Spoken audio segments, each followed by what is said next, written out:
Thank you, Mr. Chairman.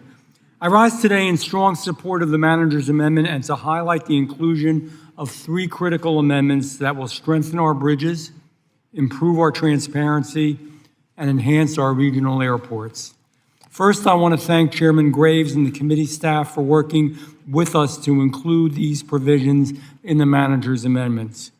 In the wake of catastrophic bridge incidents we've seen across the nation, my First Amendment, co-led by my friend Rep. Titus, establishes interdisciplinary bridge safety team within the Department of Transportation. It will bring together the Federal Highway Administration, the Coast Guard, the Army Corps, and other relevant agencies to coordinate bridge vulnerability assessments and vessel collision risk reduction efforts.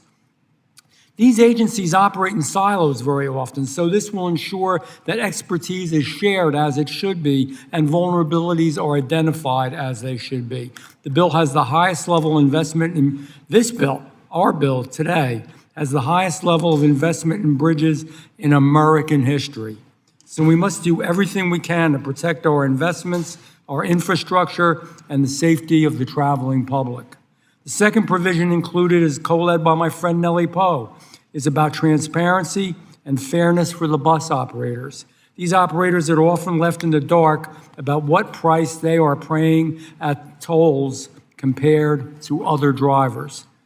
The provisions here addresses this by requiring the Federal Highway Administration to publish a public database containing toll rates, terms, and conditions to improve transparency for motor coach operators so they can better plan their routes and they can also keep costs down for them and their passengers. Last, but certainly not least, I am proud to have worked with Reps. Brezahan and Deluzio on a provision that is very meaningful to me in my district in South Jersey, the Motor Coach Employment Pilot Program. Under this pilot program, passengers who board an air carrier-operated motor coach at one airport for transport to another airport to continue their flight journey will now count toward airport passenger boarding totals. That's a big deal. For airports like the Atlantic City International Airport, passenger boarding numbers are critical because they affect eligibility for federal airport funding and infrastructure support.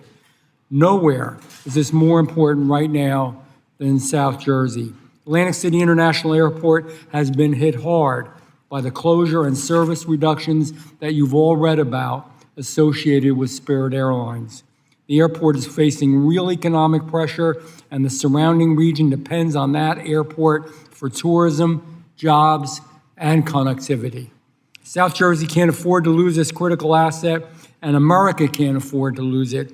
And this pilot program helps ensure that we won't lose it. I want to thank you again to my partners on these provisions. I want to thank Chairman Graves again.